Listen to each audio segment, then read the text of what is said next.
సావధాన లక్ష్మీనారాయణ సావధాన మాంగళ్యం తంతు నానేన.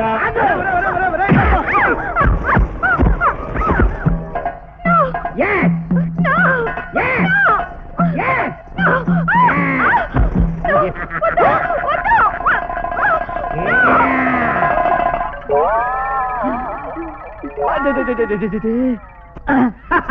సైజులా మజాక.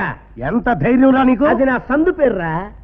ఎంత సాహసం నీకు? నా గొంతి పేర్రా. నా కూతురు జీవితంలో నిప్పులు పోస్తావు కదరా నీచుడా. ఇంకా 9 నెలలాగత్తా నాకు పుట్టబోయే బిడ్డ చేత నీ ఒళ్ళో 1కి పోయిస్తా. ఎవడ్రా? వదలండి వదలండి, నేను ఊరుకోనరా.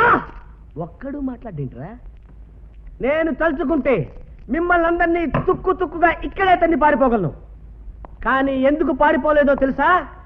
నా రోజా నా కోసం ఎక్కిళ్ళెక్కిళ్ళు పెట్టి ఏడ్చుకుంటూ స్టేషన్కి వచ్చే సెంటిమెంట్ సీన్ కోసం వెయిట్ చేస్తున్నా. కండలు తిరిగిన గజి దొంగలే మా ముందు ఈ స్టైల్లో మాట్లాడరా? అంతకంటే గొప్పవాడిరా నువ్వు? సార్, నా శరీరంలో ఏ అవయవాన్నైనా పట్టుకోండి, నేనేమన్ను. కానీ జుట్టును మాత్రం పట్టుకోవద్దు. వదలండి. అంత హీరో పోజు కొట్టేవాడిని దొడ్డిదారిని పరిగెత్తుకుంటూ వచ్చి అమ్మాయి మెడలో తాళెందుకు కట్టావు? మెల్లగా వస్తే ఆలస్యం అవుతుందని. అంత స్పీడ్ గా వచ్చి అమ్మాయి జీవితాన్ని ఎందుకు నాశనం చేశావు? పగ సార్. నీ పగ కారణం బొచ్చు. పుచ్చా? ఎస్ ఎస్ సార్, నెత్తి మీద ఊడిన బొచ్చు. నీ నెత్తి మీద జుట్టే లేదు కదరా? అది ఈనాటి మాట సార్. సంవత్సరం క్రితం నా నెత్తి మీద బొచ్చే బొచ్చు. కావాలంటే ఒక్కసారి నా ఫ్లాష్ బ్యాక్ చూడండి సార్. అప్పట్లో నా జుట్టు పేరు దూరే సందు లేకుండా రింగు రింగులు తిరిగి ఏలూరు రోడ్లా ఉండేది. ఊళ్ళో వాళ్ళంతా మా తాత జుట్టు వచ్చిందనేవాళ్ళు. వాడే నా తాత. 70 ఏళ్ల వయసులో కూడా మా తాత తలదూతుంటే ఒక్క తెల్లంటికి కూడా ఊడేది కాదు. ఆయన జుట్టు ఎంత ఫేమస్ అంటే కంచిలో బల్లిని ముట్టుకున్నట్టు ఎక్కడెక్కడి పెడతల వాళ్ళు వచ్చి మా తాత జుట్టు ముట్టుకునేవాళ్ళు. అలా చేస్తే వాళ్ళకి మళ్లీ జుట్టు మొలుస్తుందన్న నమ్మకం. అలా కొందరికి మొలిచింది కూడా. అంత గొప్ప తాతకి నేనన్నా నా నల్ల బొచ్చన్నా, అలాగే తాతన్నా తాత తెల్ల బొచ్చన్నా నాకిష్టం. అలా తాత మనవాళ్ళం ఒకళ్ళ జుట్టు ఒకళ్ళు దువ్వుకుంటూ ఉండగా గజ్జిపేట బుజ్జి పెద్ద కూతురు రోజాతో నా పెళ్లి కుదిరింది. రోజా నన్ను చేసుకోవడానికి ఇష్టపడింది కేవలం నా రింగుల వెంట్రుకలను చూసి. తాంబూలాలు పుచ్చుకున్నాం. వచ్చే వారమే పెళ్లి అనుకున్నాం. శుభలేఖలు కూడా కొట్టించాం. శుభలేఖ వచ్చిన రోజే మా తాత చచ్చిపోయాడు. తాత చచ్చిపోయాడు కాబట్టి పెళ్లి వచ్చే శ్రావణ మాసం దాకా వాయిదా వేసుకున్నాం. తాత శరీరంతో పాటు ఆ బొచ్చు కూడా కాలిపోయిందన్న దిగులతో మంచం పెట్టాను. జ్వరంతో లంకణాలు చేశాను. ఆ లంకణాల్లో ఆ దిగుల్లో నా కన్నీటి బొట్టు రాలినట్టు నా తల్లోని వెంట్రుకలు ఒక్కొక్కటిగా ఊడిపోవటం మొదలుపెట్టాయి.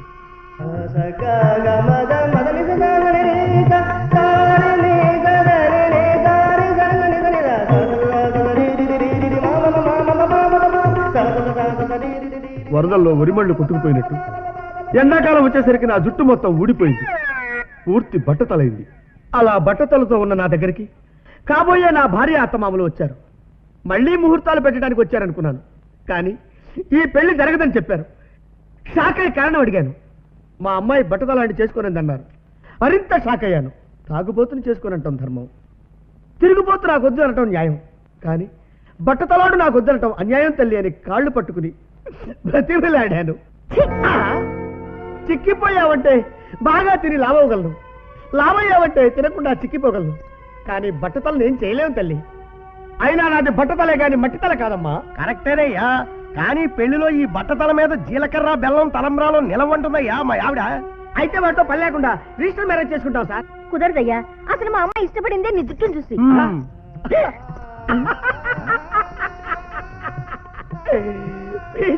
రోజా, జీవితం అంటే వెంట్రుకలని భ్రమపడుతున్నావు.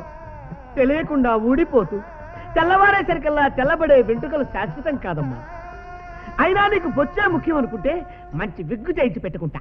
ఐఎమ్ సారీ, కూడు లేని వాడినైనా గూడు లేని వాడినైనా ఆఖరికి గుడ్డ లేని వాడినైనా చేసుకుంటాను గానీ బొచ్చు లేని వాడిని మాత్రం చేసుకోను. రండమ్మా. రోజా రోజా రోజా నా తల్లి, అయ్యో ఇప్పుడు నా గతేంటి బాబా? ఇదేనా సార్ న్యాయం? కాదు కాదు కాదు సార్, మీది కూడా తలివిడుతుందే సిమెంట్ రోడ్డు. సార్ మీ బట్టదాలు చూసి మీ ఆవిడ మిమ్మల్ని ఏం అనలేదా సార్? ఏమీ అనలేదు. కాముగా పక్కింటి వాడితో లేచిపోయింది. No problem, don't worry my dear boy. ఆ గజ్జిపేట బుజ్జి కూతుర్ని లాక్కొచ్చి నీ చేత కాపురం చేయిస్తా. This is my promise. Sir, Gajjipeta బుజ్జిగారింటికి వెళ్ళాను సార్. ఇంటికి తాళం వేసింది సార్. పారిపోయారా? అవును సార్, ఎవడో నెత్తి మీద 3 వెంట్రుకలున్న వెధవ బలవంతంగా తన కూతురు మెళ్ళలో 3 ముళ్ళు వేశాడని అవమానం తట్టుకోలేక ఫ్యామిలీ అంతా సింగపూర్ వెళ్ళిపోయారు సార్.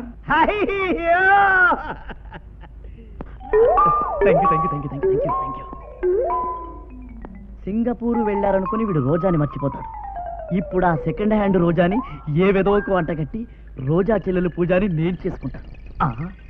ఇంతకీ తలంతా వెంట్రుకలుండి తల్లో వెంట్రుక వాసంత బ్రెయిన్ కూడా లేని వెదవ ఎవడబ్బా?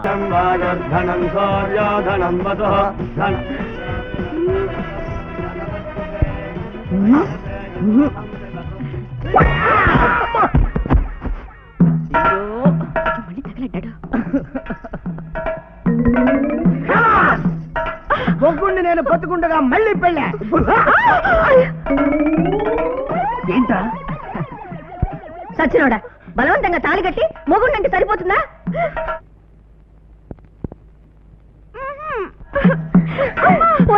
ఎక్కడికి నా కూతుర్ని లాకెళ్తున్నావు?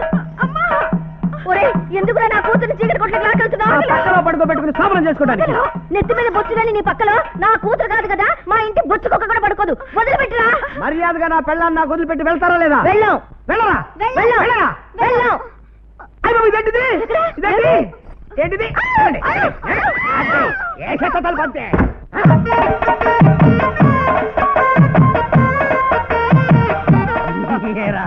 ఫ్రెండ్ అని నమ్మితే వెరీ ఫ్రెష్, ఇప్పుడే పండిన దానిమ్మ చెక్క, ఇప్పుడే కూసిన మామిడి ముక్క అని నన్ను నమ్మిస్తావా?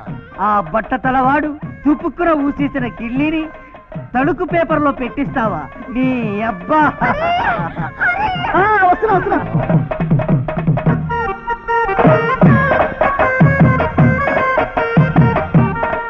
పేరు వీళ్ళు లోపలికి తలుపేసుకున్నాలే. జడ్జినక జనంట. బాబు తొందరపడద్దు, నా మాట విను. లోపల నా భార్య కూడా ఉంది. లావుగా బొత్తిగా ఎర్రగా ఉంటుంది.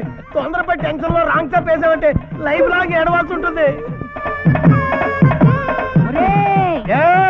కొడుకు పెళ్లి చెడిపోతే ఏడవాల్సింది పోయి డాన్స్ చేస్తావరా నీ అబ్బా?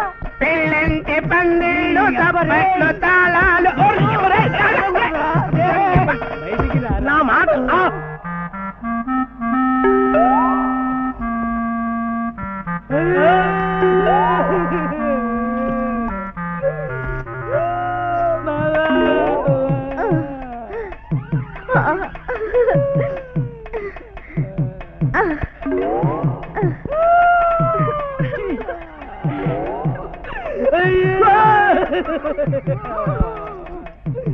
ఎక్స్క్యూజ్ మీ, మీలో అదృష్టవంతురాలు చిచ్చి దురదృష్టవంతురాలు ఎవరో చెప్పండి.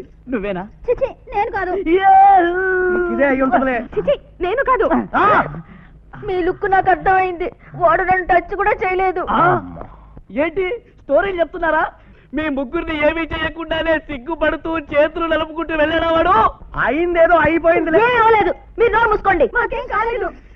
ఏమీ కాకపోతే గదిలో ఇంతసేపు ఏం చేస్తున్నారే? వాడితో కలిపి కుందులు తొక్కుడు బిళ్ళ ఆడుతున్నారా? నేను నమ్మను. అంకుల్, దీనికి ఒక్కటే మార్గం, వాడిని తీసుకొద్దాం. ఎవరిని ఏం చేశాడో కలుకులే.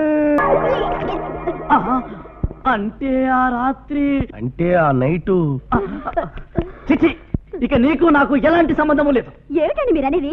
ఇది మీ స్వయం కృషి వల్ల తప్పిన నెలండి. నా స్వయం కృషి వల్ల తప్పిన నెలో, ఆ సైదులు గారి కృషి వల్ల పాస్ అయిన నెలో ఎలా నమ్మటం? ఎలా ఎలా ఎలా అయ్యో ఎలా ఎలా? అసలు ఇదంతా బట్టతల వాడి మూలంగానే జరిగింది. వాడిని విడిచిపెట్టను. అరే సైదులు! ఎందుకు అలా గావు కేకలు పెడుతున్నావు? ఇక్కడే ఉన్నానుగా. ఒరేయ్, నా చెల్లెలు జీవితంలో నిప్పులు పోస్తావా? నువ్వు మనిషివి కాదురా, రాక్షసుడివి, కిరాతకుడివి, దొంగవి, గొండవి, మోసగాడివి. ఏం కూసావే? ఏ చెల్లినైతే నేను పాడు చేశాననుకుంటున్నావో ఆ నీ చెల్లిని నేను టచ్ కూడా చేయలేదు. ఏ తల్లినైతే నేను చేర్చాననుకుంటున్నావో ఆ నీ తల్లి నాకు తల్లితో సమానం. ఏ కుటుంబం అయితే నాకు బొత్తు లేదని అవమానపరిచిందో ఆ కుటుంబంలో పరివర్తన తేవాలనే ఆశయం కర్తవ్యంతో ఆడిన నాటకమే గాని నిజం కాదే. బొచ్చ జీవితం అనుకుని జీవితమే బొచ్చ అనుకుని నువ్వేనే నన్ను మోసం చేసింది. ఆ రోజు రాత్రి మన్నెవరిని ముట్టుకోలేదని బావ నాకు ఆ రోజే చెప్పారు. అవును వదినా, అన్నయ్య నువ్వు కలవాలని ఈ డ్రామా ఆడాం. ఇందులో ఏమైనా డ్రామాటికల్ మిస్టేక్స్ ఉంటే నన్ను క్షమించండి. బట్టతలవాడి బుర్రలో బ్రహ్మదేవుడు ఉంటాడంటే ఇన్నాళ్ళు నమ్మలేకపోయాను. నన్ను క్షమించలుడు. ఐఎమ్ సో సారీ అల్లుడు. మనిషికి బ్రెయిన్ ముఖ్యం గాని బొచ్చు కాదని నిరూపించావు. Hats off. Thank you. బట్టతలవాడు కూడా మనిషేనని, బట్టతలవాడికి మనసుంటుందని ఇప్పుడే తెలిసిందండి. అవడానికి మీది గుండైనా మీ గుండె తిరుపతి కొండంత ఎత్తని ఇప్పుడే తెలిసిందండి. మీరక్కడే ఉండి ఓసారి వంగండి.